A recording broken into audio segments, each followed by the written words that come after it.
Hey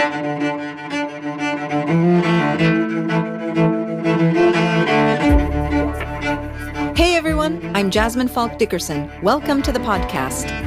My guest today is an extraordinary Michael Jackson tribute artist and impersonator. Since childhood and adolescence, he has carried the legacy of the King of Pop through dance and speaking truth against the controversies surrounding Jackson. He shares insights of his own journey and tips for any aspiring MJ impersonator out there. Today, I want you to meet Kent Olaf. I've been a Michael Jackson fan since the age of 6 or 7 or 8. I can't even remember. Actually, probably 6, because I remember 1979 when I first saw the Jacksons doing Blame It on the Boogie in one of the Disco in the Snow shows. Some of the people out there might remember what I'm talking about.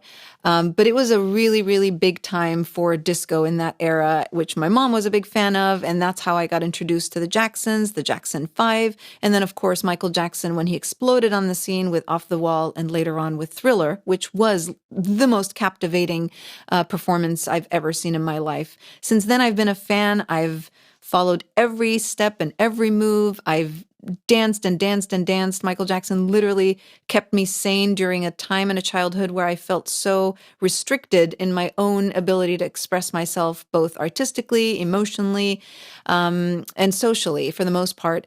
I spent hours in my room just alone doing the dances, doing the moves, over and over and over.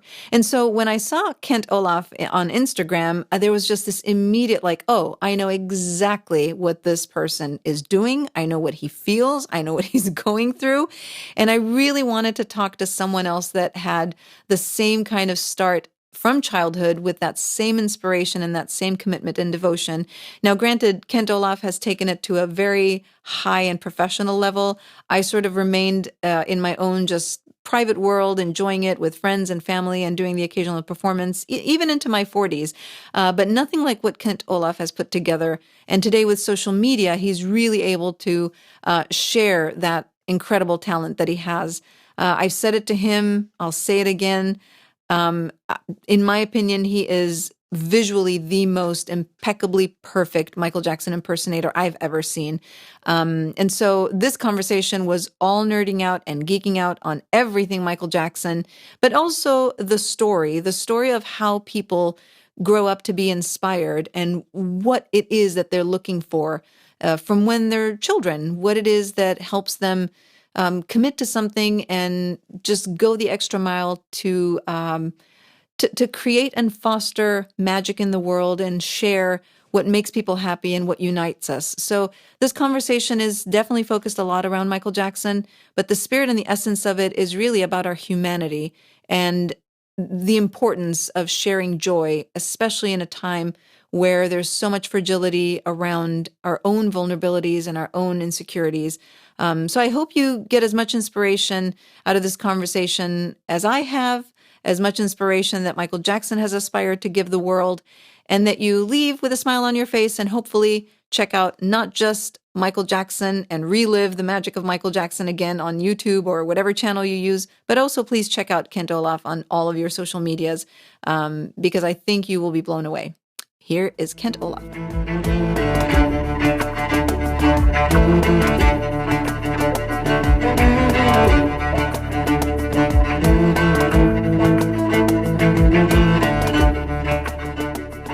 All right. Well, we are moonwalking into this conversation today. I'm very, very excited. Welcome, Kent Olaf. Thank you. So you're coming in from Norway. I'm so excited to have this conversation with you as another major MJ fellow fan. How's it going? Oh, it's going great. Great. So I have to tell you, full disclosure right away, the way I found you on Instagram is I promised my sister I would tell the story. So she's always sending me things about Michael Jackson, any, tribute artists, impersonators, makeup, folks who end up, looking like him through plastic surgery. And she sent me a video of yours, and all she said on it was, wow. And so, of course, I played it, and I was like, wow is right. Who is this person? And of course, I immediately went diving deep into your Instagram, watching all your videos. So that's how I found you several months ago, was through my sister. Because growing up, I was I still am, huge Michael Jackson fan. I did the impersonation, the dancing for my family, for my friends. And so for my family, any Michael Jackson impersonation is me. And so anything related to Michael Jackson comes straight to me. And when I saw you, for me to say that you are by far the most perfect, incredible Michael Jackson impersonator / tribute artist I've ever seen is not an exaggeration. Wow, thank you. By far. So I'm sure you've heard this a lot from many people. But I have to say, anyway, we'll get to that. I'm going to keep talking more about that and my impressions. But I want to start at the very beginning so we get to know you, Kent Olaf. Tell me a little bit about your childhood, your upbringing. Yeah, I was born on the western part of Norway. My family is from the northern part of Norway, but after the Second World War, my grandmother moved to the south, because the Germans burned down pretty much everything up north, so there was nothing left. So she moved down south. She moved back to the north a few years later, and then she had my mother. And my mother grew up in the northern part, but because of work, they moved back south. And my mother met my father. I don't remember the year, but they married, and I think my mother was 20 when she had my big brother. I have a big brother who's 5 years older than me. And I think that was in the northern part of Norway. They've been moving all over the place. I'm trying to remember where everybody was. And then I moved back south because my father, he works in the North Sea, between Norway and England, out in the oil fields. So because of work, they had to move to the western part of Norway. So I was born there because they moved there. And since then, we've been moving around in southern Norway. And I grew up, went to school in a really small town called Gol, Jol, in a valley. I think it's about 5,000 people living there. And I went to elementary school there, and then my mother and myself moved to right outside of Oslo. So I went to high school there, and spent most of my adult life living there. And my grandmother, she moved to the city I'm living in now, called Fredrikstad, which is close to the border of Sweden. Oh, okay. Yeah. So, yeah, that was an interesting childhood. First living in the valley, that was perfect for me. I like being outside. Back then, we didn't have internet or mobile phones, so out riding bikes, playing soccer, listening to music, having a lot of fun. And and then I moved to right outside Oslo, which was a lot bigger than I was used to, from 5,000 people to 100,000 people. Wow. And that's when I started dancing like Michael Jackson. Okay. Around that time. So. Okay, so not to get very personal and ask you your age, but what era are we talking about? Is this 1990s when you were? No, it's the latter part of the 80s. So bad era. Okay. So I discovered Michael in 1987 when I was 7 years old. Okay. So I'm 41 now. Okay. So I was a fan pretty early, but I didn't start to dance until I was 14. Okay. So this is very good to know. You are definitely you came onto the Michael Jackson movement during Michael Jackson. It's not like you discovered him later as a younger person looking back. I got to experience the bad era, the dangerous era, and the history era. Excellent. Yeah, I love that. I love how only true Michael Jackson fans know when you're saying the era. I know exactly what you're talking about. Not just the decade, but the month and all of that.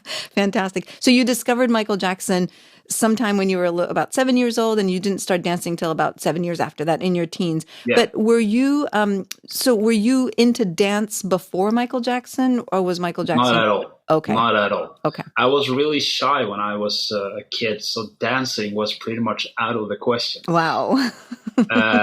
My brother, he practiced some hip hop and breakdancing in the 80s. and he taught me the moonwalk when I was 12. Wow.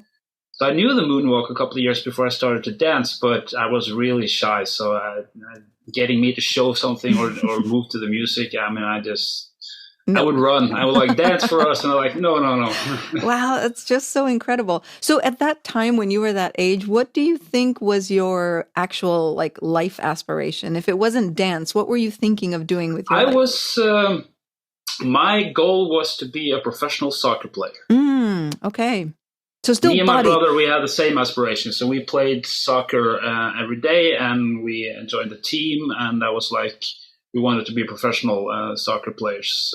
So I played soccer every day, and I pretty much spend as much time doing that as I do Michael Jackson dancing now. Well, and it's really interesting because it's still a body movement. It's still something that utilizes your body. A sport is, of course, something where you have to keep yourself, body and mind very centered and in kind of in connection. Okay, so let's fast forward to age 14 when you discover that you now have an interest in dancing. Were you listening to Michael Jackson as an artist at this point? Were you really into the Bad album? Yeah. I wasn't I wasn't the type of fan. I was collecting a lot of stuff. Back then, we pretty much only had MTV. Mm-hmm. So I recorded like a couple of weird videos. I remember I had Moonwalker on VHS. Mm-hmm. But I didn't have any CDs. I had Dangerous on cassette and Bad on cassette. So it was like, I wasn't that into music. So I was like listening to music like from MTV, and my brother had some CDs, and I would listen to Michael from time to time. But when I started to dance, that's when I started to really dig into everything about Michael. Mm-hmm. Mm-hmm. Okay, let me ask you this. I have to ask this on behalf of every child of the 80s and the 90s. Were you into a-ha at all? I liked a-ha. Okay. But I used to listen to rock music mostly. Okay. So, and my brother influenced me that because he was like really into.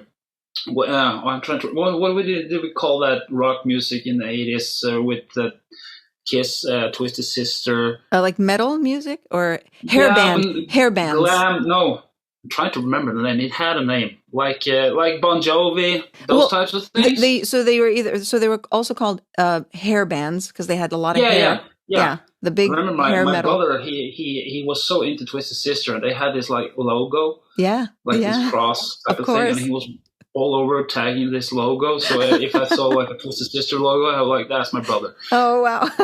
All over the place. And then he started listening to grunge music. So I borrowed CDs from him all the time. So I started listening to Nirvana and Metallica. So I was listening to more rock music than pop music, actually.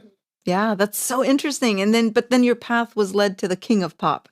And so then you start dancing. So what is it about the dance that made you feel like this was something that you wanted to really pursue deeper? Because there's such liberation. Again, I know this because I've done this. It's this escapism. How was it for you? Well, it's interesting because it was a little bit of coincidence because I had some trouble with my knee playing soccer, and my doctor said I had to take a break for a year. And I was kind of lost because I'm the type of person when I find something to do, I want to do it all the time. Mm-hmm. And when I lost that, I was like, what am I supposed to do now? So out of a whim, I just figured, why don't I try and learn a couple of Michael Jackson moves? So I was sitting at home and watching MTV, and I remember MTV Greatest Hits coming on because I knew they played 80s songs, and sitting ready with my VHS recorder, and they played Bad, and I recorded Bad, and I just watched it, and I was like, okay, I'm going to try to learn that move. So I just practiced one move, and I was able to manage it somewhat, and I was like, wow, and I want to do another move. Oh, wow. And then I want to do another move, and before I knew it, I was hooked. That's incredible. Because I'm the type of person, when I get hooked to something, I just want to consume everything. Yes. Yeah, no, I understand. I understand very much because I'm a lot like that. Here's a good question, though. I would like to know, were you good at mimicking things before the Michael Jackson? I mean, were you sort of a gifted child that way? Actually, yeah, about mimicking, it was kind of my thing. I loved impersonating. Like, I was a big Superman fan when I was a kid, growing up, watching Christopher Reeve's Superman films. So I had a Superman outfit, so I would like play out the movie, Wow. just pretend I was Superman, and I would imitate movies. Like, I'm a huge fan of Back to the Future. Yes. And we watched those movies over and over and over again to I memorize all the dialogue. And I had like these toy cars, and I would just reenact the movie. And I also like to draw and make drawings. And I always like found something. I'm gonna do a copy of that. What's it called? A portrait. I'm not familiar with the terminology. So I liked finding out how things were and trying to imitate them, and that piqued my curiosity, because I'm the type of person, like, I like to figure out why things are the way they are. Yeah. So I used that to kind of like get a deeper understanding of what I was seeing or experiencing. So I kind of had that from early on, imitating what I would see. So imitating Michael Jackson, that felt very natural for me to do. Yeah. And I asked this question because I was very much that child as well. It sounds like we were just the, up on the opposite side of the same spectrum, where very much so I would reenact the entire Sound of Music to my family with all the voices and all the characters, or The Wizard of Oz, or, Grease, and anything that was like really big at the time for our childhood. And I think part of it is also the childhood and the time that we grew up in, right? Today, kids don't have as many, they are still doing some of these things, but they have other ways to artificially express these things, right? Through social media and digital formats. We had, like you said, your little cars, your drawings. It was really you and that mode of art, would you say? Yeah, because we didn't have all the technology back then, so you kind of have to make use of what you had and kind of use your imagination. So I did that with pretty much everything. I remember I was very different from the other kids when playing with toys. The other kids were like with Lego, for example. Lego was always extremely popular in Norway, so I would always play with Lego with my friends. But they would like build the sets as they were designed. I would build my own sets. Yes. I would build a car, build an airplane, and I'm a big fan of ships. So I love traveling at sea. So I would like build big ships and just look at drawings and see it and try to make it accurate. So the kids would always be like, "Yeah, we're gonna go play with Kent because he's got the whole house." So we placed Lego all over the house because the carpet was blue, and I was like, "Guys, this is a sea. That carpet is an island. That carpet is an island. You build a fortress there with a harbor and boats and whatever you want, and we just make believe a reality, a world." And that was kind of like the way I was. I just wanted to recreate everything that I saw and just play with it. So everything I can get my hands on and use my imagination in that way, I would do. And I think today with technology, that is kind of limited. It limits the imagination because you only have what you see on the screen, and there's not much you can do about it. And also, kids today, they consume so much. It's like all the time something new. But when I grew up, you kind of like had like 3, 4, 5 things that you did for like 2, 3 years before you move on to the next one. And so the consumption wasn't that big, so you kind of had time to dig into to what you were doing and explore it and experience it and learn from it. So I think that's the main difference between kids today and back when I was young. Is that we were allowed to use our imagination a lot more. Very much so. And what you describe is also how Michael Jackson was as an artist, right? He would get consumed with the one thing and perfected, which is why he was such an extraordinary, not just dancer, but artist and also entrepreneur and philanthropist. I mean, he had so many ideas that were very, very creative and very innovative because he spent time getting fixated on things and wanting it to do it his way. So in some ways, it's really interesting to see who we're drawn to as artists or as, people that we admire, because there is such a relationship with the way we're feeling and thinking and what we're looking for. And the way you describe it, it makes me think of, Michael Jackson also in some way in that capacity. And this is something that you carried with you. I mean, you said you were 41 and you are still very, very active and strong in your pursuit of the art and the perfection of the art, which we will talk more about. But I want to ask you this as we continue this journey of exploring and getting to know Kent Olaf and really seeing, where you came from and where you are today. So you had this, magical way of wanting to express yourself, to mimic things, but then make them your own. The Legos were your own. Don't follow what's on the box. Just do your own thing. So with dance and with Michael Jackson, what do you think was the primary appeal for you, besides the fact that the moves were so intriguing and so fascinating? What was it for you that, besides the fact that you spent a year with your, knee issue, what was it about that made you say, okay, I'm not going to go do breakdance or some other or hip hop. No, I'm really going to perfect the artistry of Michael Jackson's moves? Well, I think it was because I realized pretty early on that dancing he did was extremely high level, extremely detailed. So the challenge, I think, was what drew me to it. I wanted to try. I mean, I realized that I cannot become as good as Michael Jackson, but I set that goal. I don't want to just copy him. I want to learn the entire concept. And I realized that Michael's dancing is like, if you do it right, it looks good. Not because it looks like Michael, but because the dancing looks good if you do it the correct way. And I've learned since that Michael thought of it the same way, is because he would spend hours in front of the mirror perfecting all the details. And I thought a lot about that, and I realized that that's the challenge. You have to kind of perfect all the details to make it look good. And once I realized that was something that I can strive for, that's kind of what pushed me forward. I just wanted to make sure that everything looked perfect. And I wasn't able to film a lot back then, but the little stuff I filmed, I would look at it and I was like, that doesn't look right. Now let's get back to the drawing board and do it all over again. And I just got so consumed. I mean, I would dance for hours every day, just looking in the mirror, looking at Michael, and the challenge just grew. It kept growing, and then I started to try out the performing, to perform like him, and that became part of the challenge. Can I recreate an entire concert?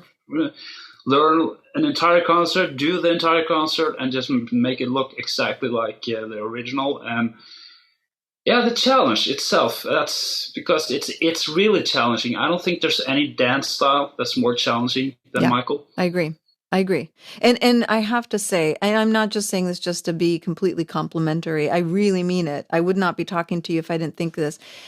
Truly, I think you're also built like him. So I think that really helps. I think you have the same kind of body structure, because if I'm watching your videos and I'm not looking at your face, I could be fooled, and I know Michael Jackson very well. You can't fool me. I know when they pretend to put an album out and pretend it's Michael Jackson's voice, I'm like, nope, it's not. But when I look at your dance, I'm like, okay, let me really think about this, because I'm not sure. Is this Michael Jackson? I mean, that's how well you've perfected it. And which leads me to the next thing. One of the things I have to say I really admired about watching you and watching your posts is that you did not go the extra mile like many impersonators do and get so fixated on your physical feature of your face. I really appreciate that, because you are yourself. You are, you're a tribute artist. And you did not fall into that trap of, morphing your face, which so many tribute artists do. And it's kind of horrifying, I have to say. I mean, that's another conversation, and we'll continue into that as we talk more about Michael Jackson's metamorphosis. So how did you come up with that decision?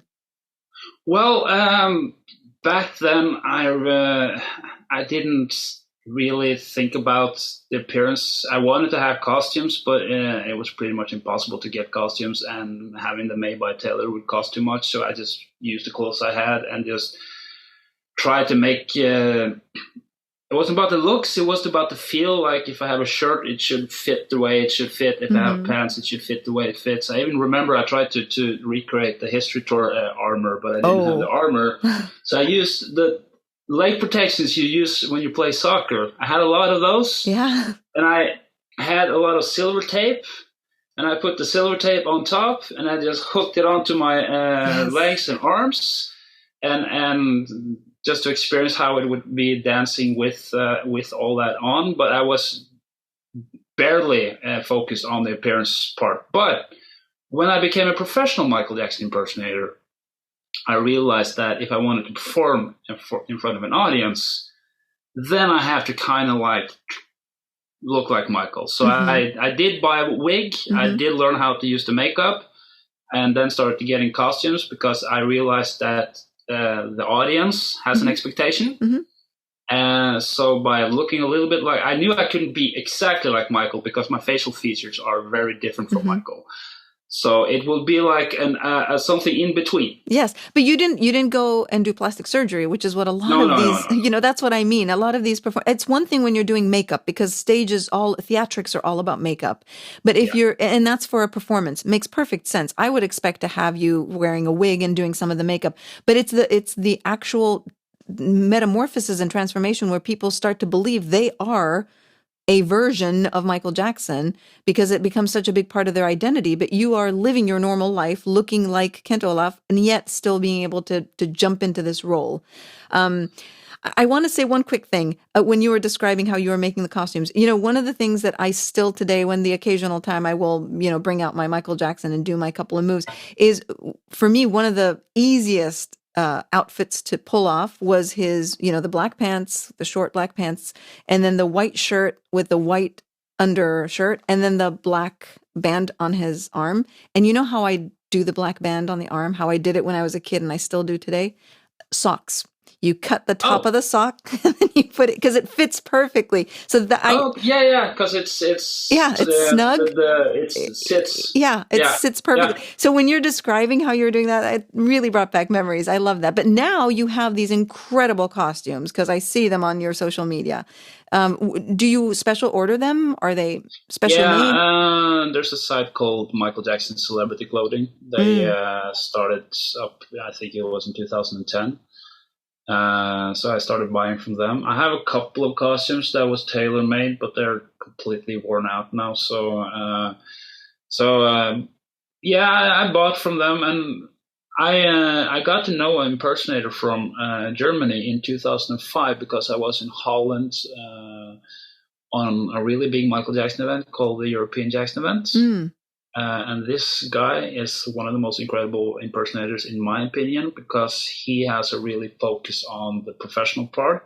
So his costumes are exact replicas of Michael's. Wow. His tailor contacted Michael Bush and got all the details of all the fabrics Michael used. Wow! So he spent a fortune recreating all the Michael Jackson costumes. And when I came to Holland, only thing I had was a black pants with some white stripes that my grandmother helped me buy and make. And I had a white shirt, and I contacted the guy who was hosting the event and said, I don't have a Billie Jean jacket. And he was like, no, that's okay. I got this guy from Germany. He wants to borrow you the jacket. So I got to borrow his Billie Jean jacket, which is an exact replica of Michael's. Wow. So I have footage of it on my YouTube channel. So that was my first time performing for a really big audience, and first time performing in front of the fans, and my first taste of what it would be like to be a professional Michael Jackson impersonator. But I learned a lot. I talked a lot. He's called André Santissi. You should really check him out. He's on YouTube. He's a really professional Michael Jackson impersonator, and he gave me a lot of tips on how to do stuff. And after that, I kind of started focusing more on how am I going to get costumes? But there still wasn't any website selling costumes. I had a tailor make me the Billie Jean jacket, which was really good. And he made the History Tour gold costume, which pretty much was perfect, except one thing. He forgot to put the cloth on inside that takes the moist. Oh, no. And it gets sweaty. So after a couple of performances, all the gold fell off. And I was like, no. Oh, no. So I only had the Billie Jean jacket. But after Michael died, that Michael Jackson Celebrity Clothing site came out. And I just started buying. And I've been buying from it since. Wow. Okay. I have a million questions I want to ask, because every time, we share something, it's like, oh, okay. And I want to know more about this, and I want to know more about this. So you mentioned that you became a professional. You were doing this professionally now. Is this your full-time job? Because I think you're also a dance teacher. Yeah, it was a part-time job in the beginning because I had a normal job, and there's never been a market for Michael Jackson impersonators in Norway. The only professional impersonator in Norway the past 30 years, except me, is a guy who impersonates Elvis. Oh, wow. And he's one of the best in the world. He won, I think he came in third in a world championship a lot of years ago. He has his Norwegian name is Kjell, so he calls himself Kjell Elvis. I've seen him live a couple of times, so he's incredible. And he was the only guy doing impersonation in Norway. So I was like the second. Wow. And the first professional Michael Jackson impersonator. So this was brand new. It had never been done in Norway before. So I kind of had to figure out, where am I going to go? Where am I going to perform? Who's going to buy this? So I had to learn everything from scratch. But I already had learned a lot from Andre Santesis, a lot of tips on how to promote myself, make promo videos, websites, all that, and using YouTube. It was really interesting because I wanted to be a professional Michael Jackson impersonator after that European Jackson event, but I had no idea how to do it. And nobody could help me. I didn't know anybody. I didn't know the business. I didn't know any booking agencies, nothing. And in 2009, I took up a loan and bought those costumes, and I booked a ticket to Holland to the same guys who hosted the European Jackson event, and we filmed a promo video. This was March 2009, and as a deal, Andre Santesis was also there.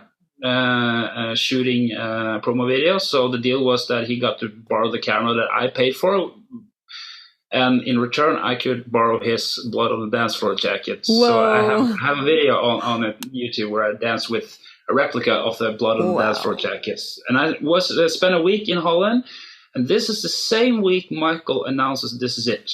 Wow, perfect We're timing. on set shooting, and my friend, he's called Thijs, and he has hosted the European Jackson event since 2001, gets a call.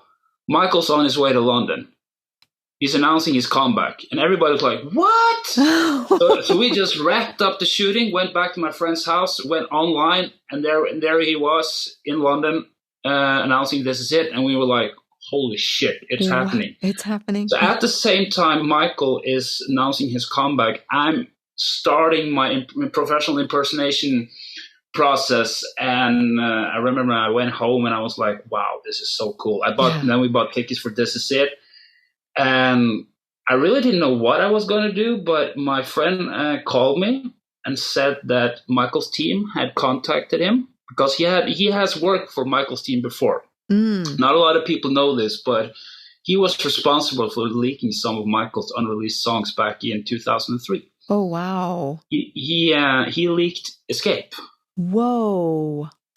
So and the European Jackson event I was at was supported by Michael because this was during the trial. Oh, and Michael was supposed to be there, but he couldn't leave the country because they took his passport. Wow. So we sent a video message instead, and Taj Jackson flew to Holland and brought with him signed fedoras and CDs that the audience, I think it was like 1,000 fans there. And so he had a connection with Michael's team. So they contacted him and said, we want you to create a This Is It event in London. Because Michael was having a 2-month break in London, and he wanted to have an event outside O2 Arena with 5,000 fans. Whoa.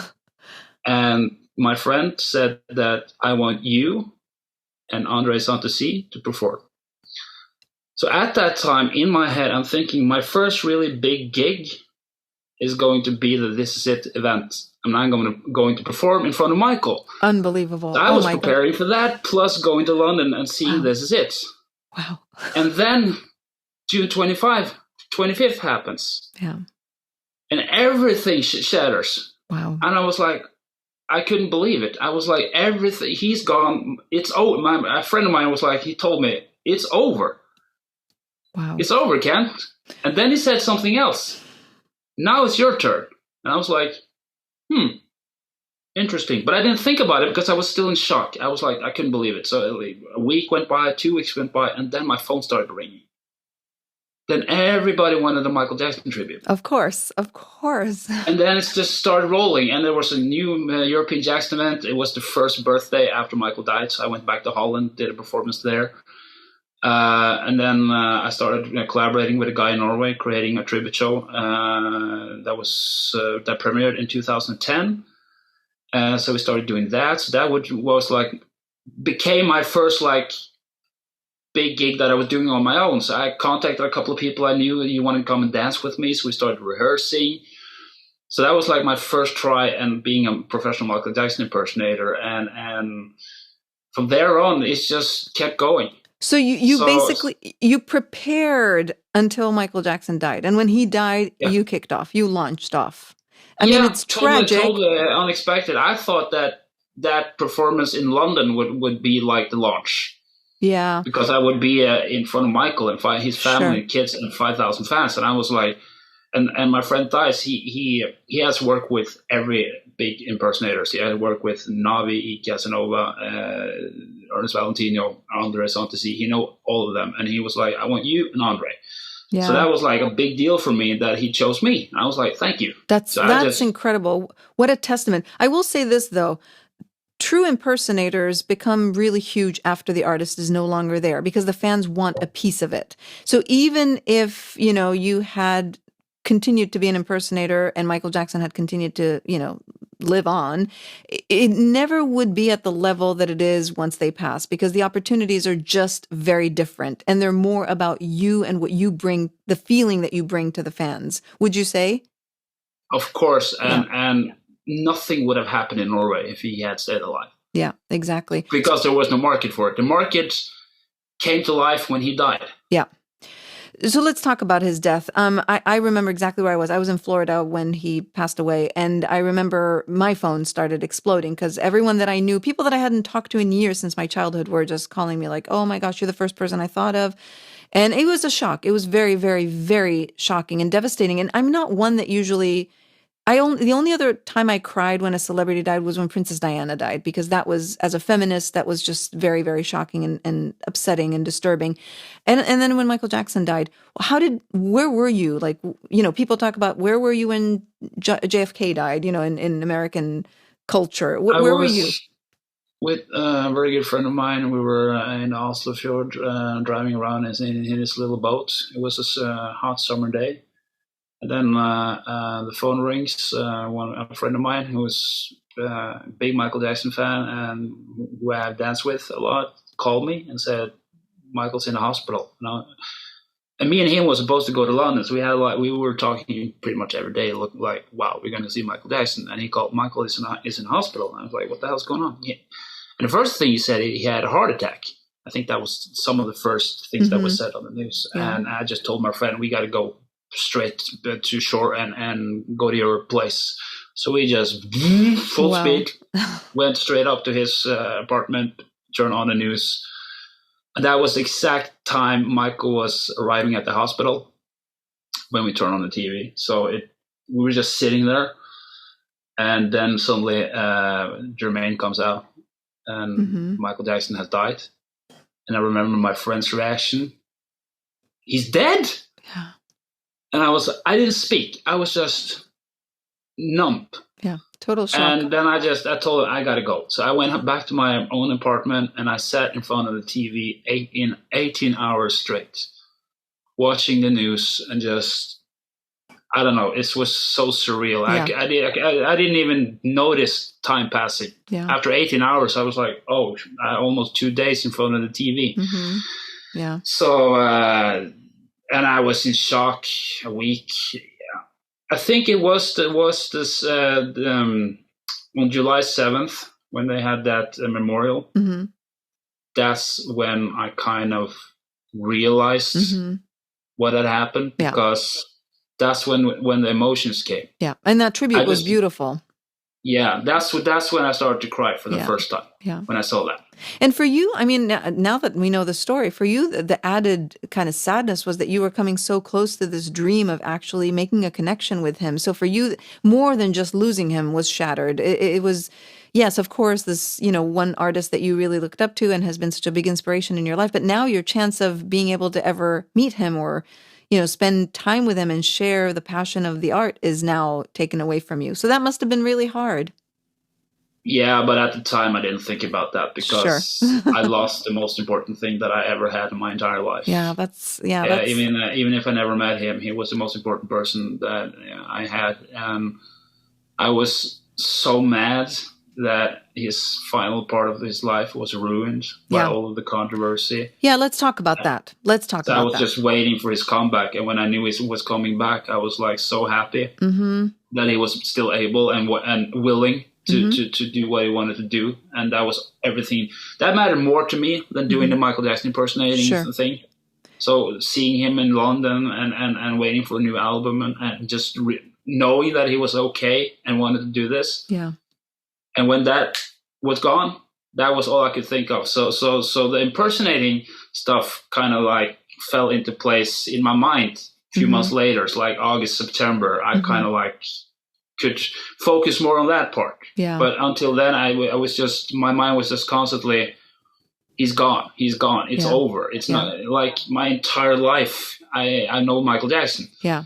Well, when he died, the revenge of the fans died too. It's like their opportunity to say, this is it. Here's the comeback. Here's the time where we can really, be able to showcase our loyalty to him. So let's talk about the controversy. I think it's important to have this conversation. And I tend to avoid it as much as possible because I don't like talking about it.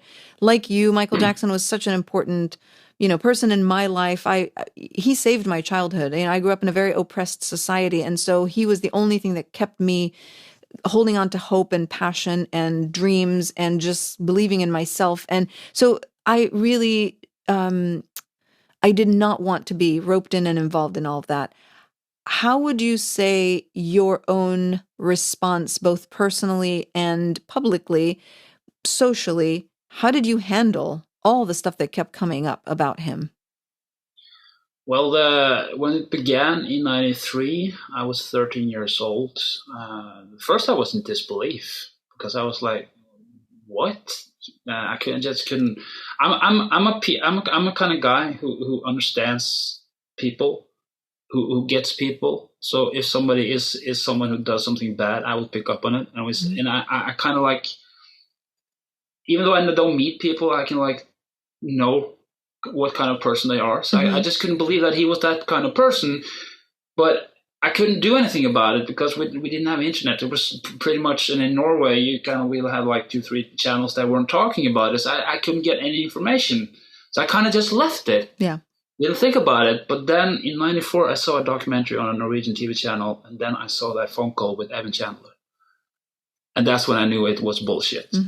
Because I'm a kind of guy, you can't fool me. I know bullshit when I see it. Yeah. And when I heard that phone call, I was like, no, this is bullshit. And I kind of like, at that moment, was like finished thinking about it. He didn't do it. This is bullshit. They want money. Done. But I realized that the public's perception was different. So kids started kind of like making fun of me because I was a Michael Jackson fan. But I didn't care, so I just didn't think about it. When he did a comeback on History Era, that was all I was focusing on, and the dancing. And then November 1st, 2003, my mom called me early in the morning, and I was like, they raided Neverland. Yeah, that was awful. I remember I was going out to the CD store to buy number ones. That was my focus that day, but I just got up and turned on the news, and I was like, what the hell is going on? Again? Yeah. And I knew that this has to be bullshit because that's not Michael, that's not who he is. But like I said before, when I want to know something, I want to know all about it. So And then we had internet, so I just started doing research. And the more research I did, I was a little bit uncertain because back then it was hard to get information. Even though I knew he was innocent, I was like, I gotta know for real. Same. I can assume I have to know. Yeah, same. Not that I thought that he did it, but I got to figure out what the hell is going on. So I started doing research and found, and that's when I found educator community and a couple other fan clubs, and I just started reading and that's when I picked up. I already knew the media was talking bullshit because I remember reading a lot of stupid articles in the 90s, and why are you writing this? This is silly. Like, I don't remember the exact stories, but I just right there and then and there, I just the oxygen chamber and the elephant man. Yeah, it and was all so those, much bullshit. So I knew the media was twisting things, but I didn't think they were that sinister. But when I started researching the allegations from 2003 and onward to the trial, that's when I really learned how they operate. And when I read information online and compared it to the headlines in the newspapers, I was like, they're out to get him. Yeah. This is a setup, all of it. The raid on Neverland, filming it live, that was my first reaction. How the fuck do you know that they're raiding Neverland? Why are there helicopters flying? Why were you prepared? Yeah, exactly. There was such a preparation. So after that moment, I just dug into the material and I got really involved in the process of spreading out information, helping the fan clubs. And I remember when the Norwegian newspaper went to was it Santa Monica? It was in the trial? Yes, it was. Yeah.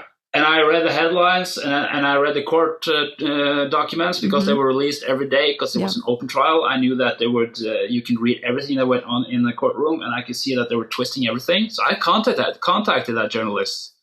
Oh, you did? And he got surprised. I was like, "What the hell are you doing?" And he was like, "Hey, what are you talking about? You're lying." Whoa! Well, I'm not lying. And I showed them the court documents. I was like, Don't play with me. Good for you. I know what's going on, and I know what you guys are doing. And slowly, he started to realize that I wasn't the only one.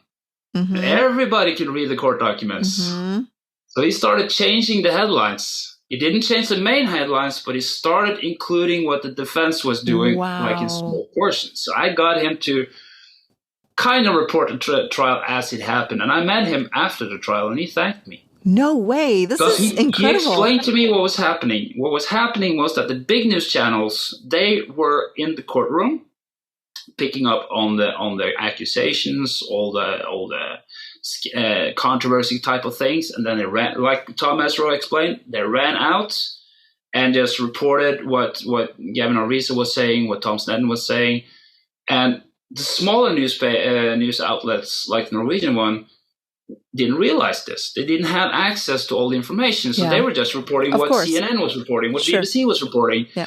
And he said, "You saved me from embarrassing." This is Norway's biggest newspaper, embarrassing the newspaper in front of the entire Norwegian audience. So he thanked me. That is incredible. I mean,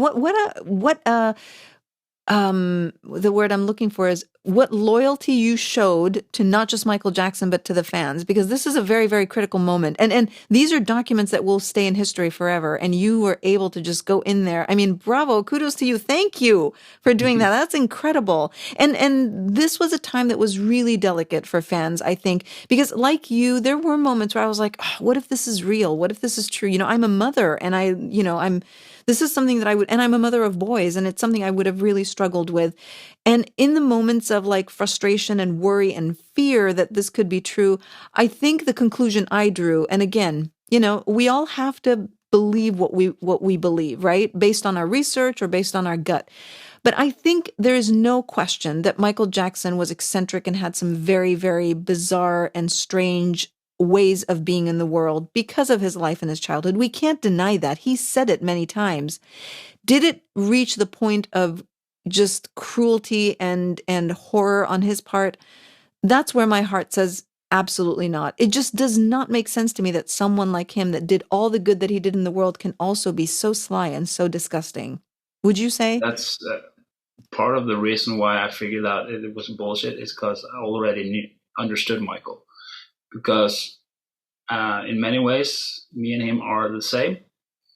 I'm a person who has kept the child in me, and I'm a giving person. I'm very empathic. I feel other people's suffering and what's going on in the world, and watching what he was doing and knowing how he was helping people, and also the way he lived his life, that he wanted to relive his childhood and all that. I got that. So to me, it wasn't strange. Nothing he did was bizarre. I understood it completely, because I don't see things as bizarre. People are different. And the reason why we are different is because we have different experiences. And when you compare Michael Jackson's life to a normal person's life, you have to separate them. You can't compare. I mean, to put it in a funny perspective, Michael's like this alien who visited Earth and tried to be a human but couldn't figure it out. And Exactly. Was like, no, I want to do this. But he was forced to do it. He didn't have a choice. Yeah.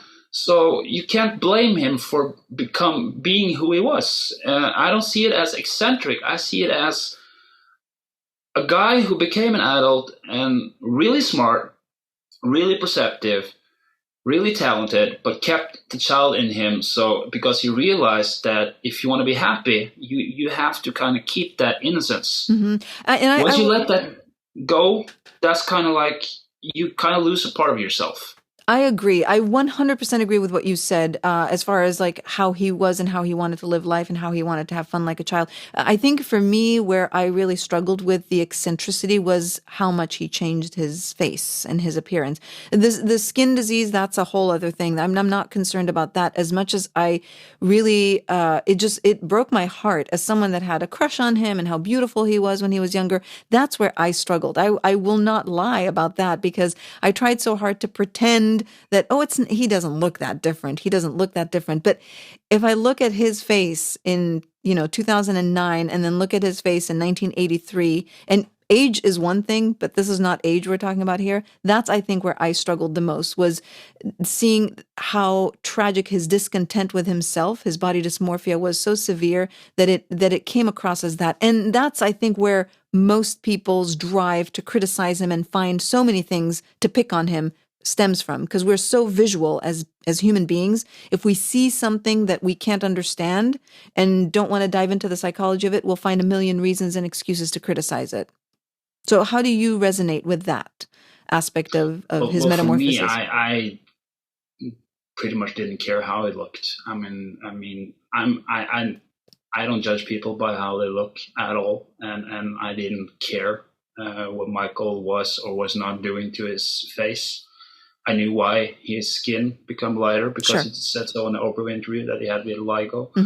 And that's been proven. That's been proven medically. Yeah. But I realized that there's a lot of, because he said I don't want to get into my medical history, so I realized there's a lot of stuff we don't know about what he'd gone through. And after he died, we got access to why his appearance changed so much, and it turned out it wasn't him at all. It was the lupus. Sure. Because what happened was the lupus attacks the skin. So he had vitiligo and he had lupus. So the skin lost the pigmentation, but also when he did the operations on his nose, the scars didn't heal. And the lupus attacks the tissue. So his nose, the tissue on his nose was being destroyed by the lupus. So they had to do reconstructive surgery a lot of times. So he was kind of like stuck there. There's pretty much nothing he could do about it. And when I read old stories like he did 10 operations, I was like, no, he did a couple, and then he probably didn't realize that the lupus would cause problems. So the tissue just fell apart, and he lost his hair. So he had to wear a wig. He lost his eyebrows. He had to tattoo his eyebrows. So that's when I realized that all this changing is something, most of it was he couldn't help it. Yeah. So so I know now by reading the autopsy that he didn't do a lot of stuff. That's the lupus. And that's why his face looks so different. Yeah, I agree. I agree with what you're saying 100%. I read the autopsy too, because I was very curious. And you raise a really, really good point. The sad thing is that this was a cautionary tale, and we could have learned so much more about the tragedy of how these diseases affect us. And for someone like Michael Jackson, how his pride was so shattered by judgment and criticism constantly, that instead of being able to open up and talk about it and help others, it just made him, close up more and more, because there's only so much pain one person can take. So this is, once again, we see what we've done to Elvis and Princess Diana and, all these celebrities, Michael Jackson, all these celebrities, where Britney Spears right now, in the media, we see what we do to them, and then we expect them to be on top of all that, superhumans that can talk about their problems as if it were nothing. And we don't realize that at home behind closed doors, we have no idea the amount of pain and sorrow and tears that they're shedding over their own sad life. So thank you for creating space in this conversation for really highlighting that, because it's very easy to forget those things. And unless you're a hardcore Michael Jackson fan, people just like do this with their hand, shrug it off, and just say, whatever, he was just a wacko jacko. And what really upsets me is that can interfere with his legacy as an artist. Yeah, definitely. And we as humans sadly learn from an early age that we look at different people as not normal. So this is something that's taught. It's not human nature; it's taught to. And Norway is like, it has been before I was born. If you were different in Norway, you were shunned. So Norwegian people. Michael lost a lot of fans when he changed his appearance in Norway. So it's only after he died that people became fans again. So I learned from an early age that looking different is that freaks people out. But that's something they've been taught from an early age. And Michael didn't live in the normal world, so I think he didn't realize how people perceive each other, like in day-to-day life. And he was a very private person, a very shy person. So I don't think he thought of that, the consequences of not telling the world what was really going on. He will open up about the vitiligo, but he should have talked about the lupus. But a lot of people didn't know about those diseases. Exactly. Maybe he was scared. Maybe he felt like, if I open up too much, they will judge me even more. Absolutely. And let's not forget, we can't pretend like a lot of this also was not also racially driven, and there was a lot of racism in how he was treated. That, you have to be in denial to say that, no, this has nothing to do with race, and that he was the one that didn't accept his race. I think that is one of the cruelest things that, once again, we're seeing as a testament, because we can bring a list of, non-Black celebrities that have done things to themselves and no one talks about it. So I think that's a really important point. On that, I want to, be able to sort of create this full circle moment and go back to what is Michael Jackson's legacy. I want to tie it to your own personal talent and your drive right now. How do you see that your talent, how do you use your talent to preserve the legacy that Michael Jackson sort of created at a time where artistry was not luck or artificial like it is today? Well, the thing I focus most on, because I remember how I experienced Michael when I watched him, and there's a word that all impersonators use, and that's Michael's magic. His dancing, the costumes, all of that in one, that magical world is that experience, and only a few of us got to experience it. I saw him live once. Wait, okay, hang on. You did see him live? Yes, in Oslo in 1997. Okay. We're going to put that, finish your thought, and then I want to go back to that. So I kind of knew how people react to that magic, and by being able to recreate that and recreate those emotions, that's what drew me to performing. I love performing in general, but I pick up on the reactions, and I know what they're thinking, I know what they're feeling, and be able to recreate that was like, wow, is that even possible? And when he died, that was the first thing I thought about, was like, we got to keep that magic alive. Yeah. Because that's his legacy. There's a lot of parts of his life and career that's part of the legacy, but the most important legacy is the magic. Yeah. And that's what I focus on when because I teach kids Michael Jackson dancing, and I've been doing that for 11 years. And that's the main focus, the main thing about my workshops is introducing the kids to the Michael Jackson magic. And I see how they react to it, not just by watching me, but I tell them, today, go home, ask mom and dad, go on YouTube. And they do. Mm-hmm. They come back and they're like, "Did you watch Michael Jackson?" "Yeah, we watch all Michael Jackson." Even the parents tell me, "Yeah, it's Michael Jackson every day now." And that's when I know, okay, that's when I know I done my job. So for me, it's about letting those who have experienced re-experience it for like people who saw him live many years ago can like experience it again through someone else. But also the people that never got to see him live or didn't experience when he was him when he was alive, get a taste of what it was like and get experience that magic. So when I'm on stage, that's what it's about. It's about letting the audience come into this virtual reality of Michael Jackson, experiencing what it would be like to see him live, to see the dancing, the Michael Jackson show. And I was very inspired by meeting other impersonators in Holland when I met Andre Santassi, and I talked to the organizer called Thijs.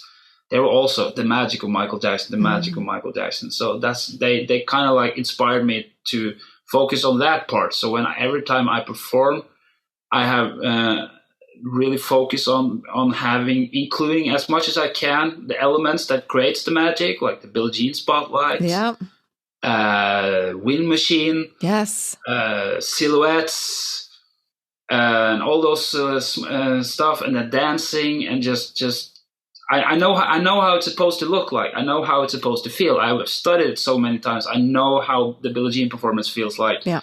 I know how Earthsong feels like. Well, you actually I've seen in live. You have the eye of a director and a cinematographer. Because again, please, to the listeners, go and check out Kent Olaf's Instagram, YouTube, and all of that will be posted in the bio of the episode. Because when I watch you, and sometimes you even have the side by side, it's kind of spectacular. It's stunning to see how you really studied every angle. And that's, I think, where you're right, where the magic sits. And Michael was like that. I mean, he was the king of music videos. He brought music videos to the industry when no one else knew that a song could do all that and give you all of that. It's a storytelling performance, not just, a spinning or a song. So I never got to see him live, and that was one of my biggest, saddest regrets. I came this close with This Is It. I was like, finally, now I get to buy tickets, because I didn't grow up where Michael Jackson ever came on tour. I grew up in the Middle East, and by the time I immigrated to the United States, he was not touring as actively anymore because it was the late 1990s, early 2000s. So when This Is It came up, I was like, yes, this is it, So, but you got to see him in 1987. So this was 97. 97. So this was the history tour. Okay. So what was that like? That was surreal. People ask me that question, and I have like a short answer you can describe it in so many ways. It's like, and you can ask Jeff Bezos because he's been into space, so he can probably relate, but it's like being shot into orbit and do an orbit around the Earth and then land. Wow. You exit the real world into this magical world where you're just sucked into the energy that the show creates, and you just get tumbled around and thrown around. It's like a roller coaster ride. Yeah. And you come out of it and you're like, whoa. What happened? Yeah. Well, this speaks to our human nature. I mean, we are so sensitive and so in tune, and we can be so connected to each other and have so many ways and opportunities to do that. And yet we allow for so much interference of noise. And this is why these moments are so magical, right? I'm so grateful that you got to do that. How close were you to the stage?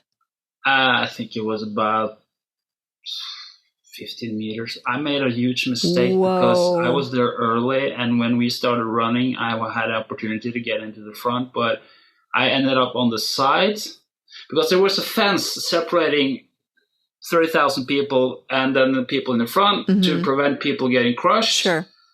So I got past that fence, but I ended up on the side, and I told my friend, I got to see Michael from the middle, so let's go back. Oh. And when the concert started, I noticed that the people in the back of that fence, there was an open space. They can walk back and forth. And I was like, damn. Oh. But I got to see him close enough to that I could actually see him. Yeah, that it wasn't like a small dot. So I got the show straight forward in front of me, and the stage was huge. And I remember the sound. It's the most incredible sound I ever heard in my entire life. I've never been to a concert that can even match the power of the sound, the clarity.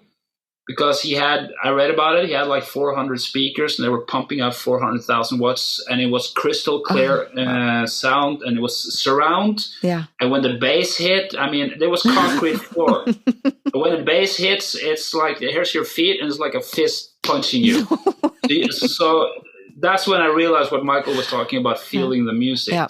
Full body you experience. really felt it. And the pyros and it was just perfect. Yeah. Every aspect of the show was perfect. You couldn't I think the only thing that you could point out was that it wasn't singing live, but I didn't think about that at all when I was watching. That never bothered me. I have to say, I mean, the listeners can hear your enthusiasm, but I see your enthusiasm. And I mean, you were talking about a concert in 1997. You are reliving it right now in front of me as if it just happened last week. So I love how magical that is, that it still lives within you. I mean, I can really see that. It's like you're just glowing right now. I love that. I remember it like it was yesterday. And as soon as I got my first copy of a history tour concert on VHS, I started rehearsing the entire show, and I learned the entire show and started collecting all the history tour and the history tour also. But my history tour became like the tour I wanted to study the most because I saw it live. Mm-hmm. So I just wanted to learn it, because seeing it for real and then doing it, it was like. That's meat for my brain. My brain was like, okay, this is it. Yeah. Yes, you can embody it. Yeah, you tasted it. So when you taste it, you can really. Let me ask you, what is your favorite Michael Jackson dance and song to perform? I have 3. It's Billie Jean, Stranger in Moscow, and Earth Song. That's my 3 favorites. Oh, wow. Those are incredible. I did see your clip of Stranger in Moscow. That was incredible. Because you would think of that as such a ballad song, as such a soft song, and yet it's so, the beat in it is just extraordinary. Yeah, and the way Michael moves. When I was studying Michael, I didn't just study when he was dancing. I studied when he was moving to slow songs. So like You're Not Alone. Yes. Stranger in Moscow. And I remember reading the review of History Tour in '96. The guy said that when Stranger in Moscow came on, that's when Michael shows that he doesn't need all the special effects and all that fancy stuff. It's just him and his moves. So I was curious because I was kind of thinking like Human Nature, that type of thing with the robotics and all that. And when I got to watch it live and hear Stranger Moscow play on that sound system and watch Michael do all the moves, I was like, whoa. Well, because he was also such an incredible beatboxer. So when you can beatbox like that, it's like a whole other feeling. That's a whole other level for sure. For me, my favorite song to perform, and this is odd because a lot of people, especially here in America, don't even know the song, is Ghost. I love dancing to Ghost, even though he never officially did a Ghost dance. But that one has like all of those like perfect, delicious moments where you can put in those beats. So good choices. Those are incredible choices. So what is next for you? What are you doing as we wrap up here? I want to know what's next for you. I want to know where people can find more of you. Are you doing tours right now? I know COVID has probably affected some of that. Well, mostly over the years, I do private shows because in Norway, the market for impersonation is very small. We did a tour in 2012 and 2013, which was a big production tour. But it turned out that it wasn't profitable. They were losing money, so they canceled the tour after like 40, 50 shows. So I was disappointed, and I tried to get something going, but there was no interest from production companies, nothing. So because they had like this prejudice against impersonation. They were like, this is not the real deal, so we're not going to spend money on this. So I've been since then wanting to do a tour, wanting to do a big show, but I realized that I will never achieve that in Norway. So I've been trying to find something outside of Norway.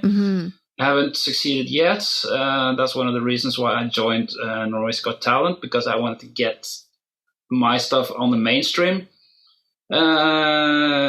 media, because I realized that doing small tributes here and there wouldn't lead to much, but and that didn't work out. So my goal still, and this is probably why I'm still have the ambition I have, is to do my own show, my own tour, and recreate what Michael did on his tours and travel around and just let people experience what it is to be at a Michael Jackson concert, and that could happen in a year or in 5 years. I don't know. It may never happen. I'm a little envious of the impersonators in bigger countries because there's a market there. They have production companies. They have financial support. And I see a lot of impersonators touring with their big shows. And that's what I want to do. Vegas. So I will. Vegas would be, the place. So right now it's the workshops that I'm doing the most. I'm doing a performance in January at a private event in Oslo. That will be my first performance in 2 years, and we'll see. But if I can go outside Norway, maybe to the United States or the UK, and join some big production, that would be a dream come true. Have you tried to audition for Britain's Got Talent, which is closer to you, and then of course America's Got Talent? I've sent applications, but they haven't picked me yet. But I know that if I got a chance to do a performance on Britain's Got Talent, that would open doors. Yeah. So I'm even in Norway's Got Talent. I only did the audition. They didn't even show it on television, but I have it on YouTube. Oh, wow. Right today, it has over 12 million views, and it's still picking up views.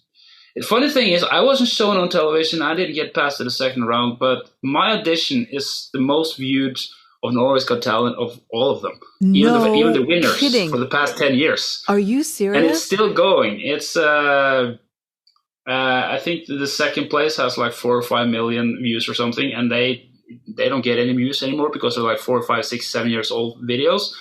And this one just keeps going and keeps going and keeps going. So I know that if I got a chance, and Norway is a small market, so Norway's Got Talent has pretty much no reach compared to Britain's Got Talent and America's Got Talent. I know that if I got a chance to perform on British television or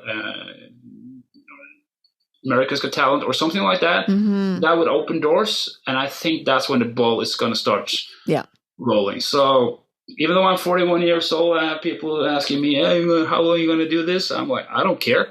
I mean, what does age have to do with it? First of all, as long as my body is still, I'm a perfectionist, and the day I feel that my dancing is not up to speed where I want it to be, maybe that's when I start thinking about doing something else. But at the moment, dancing at 41 is incredible. As easy, if not easier, because I'm not losing fitness. And I find that interesting because I saw Michael losing fitness after the history tour.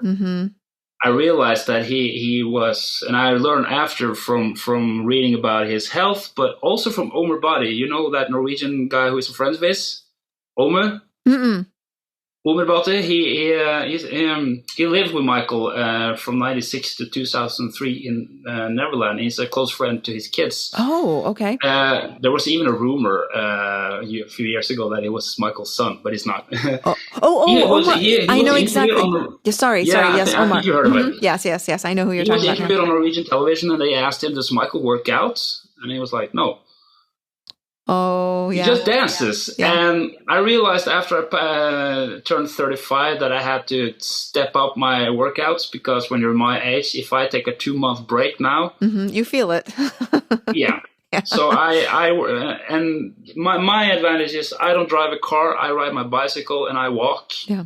So I'm physically active every single day. Yeah. And I'm dancing and doing all that stuff. And if I keep doing that, I can dance for at least 10 more years. So and more. Let's just keep going. And that's what I was going to say. If anything, I think the takeaway from today's conversation is the fact that you keep following your dream, keep doing what you love, and keep at it, because there is no formula. There's no reason that we need to believe that there's a limit or some time to stop. Why? Why stop if you're doing what you're doing, you love it, and you're still incredible at it? Why stop? I mean, who cares what the calendar says? That's how I feel. I mean, the performance in January, that's the first performance in 2 years. And I know that I will go out there and give 190%. Yeah. And I know that it will work out just fine because when I dance, I feel that my body is still doing it and I can do a tour. And It's as long as I have that, I will keep going. So if I'm 50 years old and still dancing, that would just be awesome. It would be incredible. Amazing. And it will be. I mean, I have no doubt. I mean, I really have no doubt. Listen, this has been, first of all, such a pleasure for me to be able to talk about Michael Jackson for an entire hour with another fellow fan, because anymore, it's a conversation that either sparks, controversy and agitation, or, it's something people avoid. But to be able to speak to a fellow fan, someone who really understands, loves, and appreciates who Michael Jackson was as an artist and as a person is the greatest gift for me right now. And I really thank you for taking the time. And above all that, I just want to thank you for keeping the magic alive. I've said it at the beginning of this episode, and I'll say it again now. You truly are, in my opinion, the best impersonator out there. And like I said, I may not know their names, but I've watched many of them. I've even seen a couple of them live, and they were good. They were good. You can tell it's not Michael Jackson, but with you, there is almost an impossibility to differentiate. If we did CGI and put Michael Jackson's face on you, there's no way people would know that it's not him. So You want to know my secret? Yes, please. I teach this to other impersonators. I figured out how to do it. There's two things. First, Michael moves really fast. He has a lot of details in his moves. You have to watch him in slow motion. Oh. To learn all the movements. And you have to do it not just once, several times. Ooh. And then watch him in normal speed. And just learn the movement slowly to memorize it. Wow. And that goes for all the moves. And then the second part is watching yourself in a silhouette. Oh, that's really good. So I use shadows. Like if I have a white wall and the sun is shining and I can see my shadow, I use that silhouette and I draw a picture of Michael. Because I know I've seen him so many times, I know what it's supposed to look like. Yeah. So I use that silhouette to perfect the angles, the movements. So the result is what you see. I love that.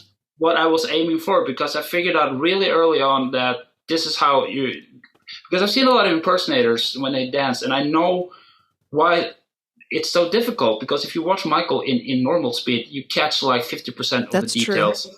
And you have no way of knowing if it looks exactly the same. It might look a little bit the same, but if you use that silhouette, that's when you start seeing Michael, because you're not. If you look in a mirror, you're watching yourself. That's distracting. That's right. Yeah. No, it's true. And the lights in a room. If you watch Michael rehearse, he always dims the lights, so he watches his own silhouette. That's incredible. That's how he perfected all his movements to look as good as they do, because his dancing is elegant, stylish, and perfect. Yeah. It's just not. It's not just cool to look at, but you see that it's where the perfection comes from. Yeah.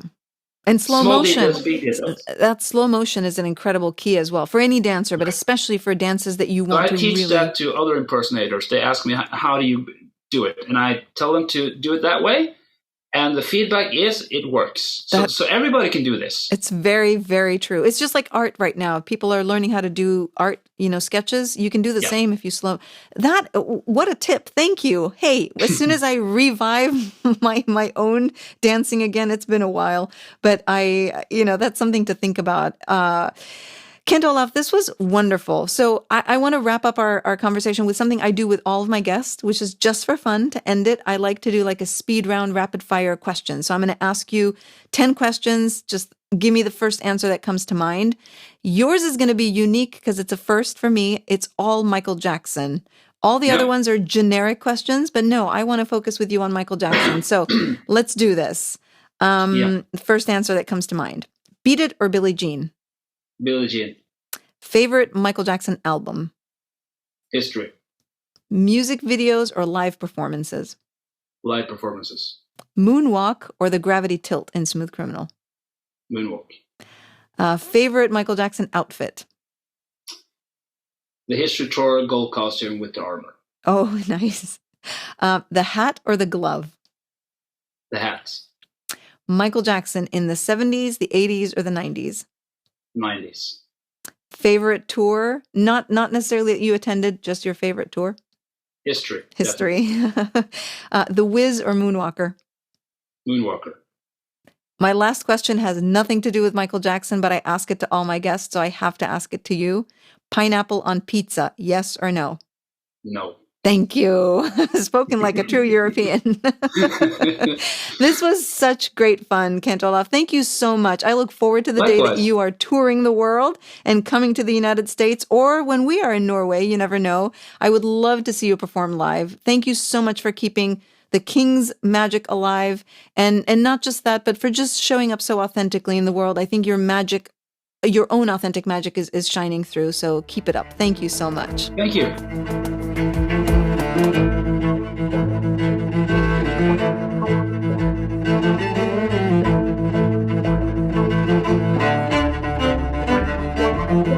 This podcast is produced and recorded by Dante Faulk, edited and mixed by Eros Faulk.